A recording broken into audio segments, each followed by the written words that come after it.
மேய்ச்சலை தேவன் உங்களுக்கு இந்த வனாந்தரத்திலே கட்டளையிடுவார். பாருங்க, உங்களுடைய விருட்சங்கள் இன்னைக்கு கனி கொடுக்க முடியாத அளவுக்கு, உங்களுடைய அத்தி மரம், திராட்சை செடிகள் பலனை தர முடியாத அளவின் அப்படிப்பட்ட ஒரு பாதையில், ஒரு கனி இல்லாத, பலன் இல்லாத, ஒரு திருப்தி நிலை இல்லாத, ஒரு வெறுமையாக்கப்பட்ட ஒரு பாதையிலே நாம் இன்றைக்கு நடந்து கொண்டிருக்கலாம்.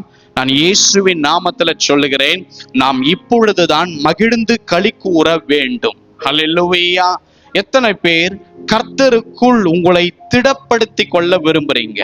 ஒரு இழப்பின் போது, ஒரு காரியம் நடக்காத போது, ஒரு எதிர்பார்த்த காரியம் கை கூடாத போதுதான் நாம் கர்த்தருக்குள் நம்மளுடைய ஆத்துமாவை திடப்படுத்தி கொள்ள வேண்டும். ஹல்லேலூயா.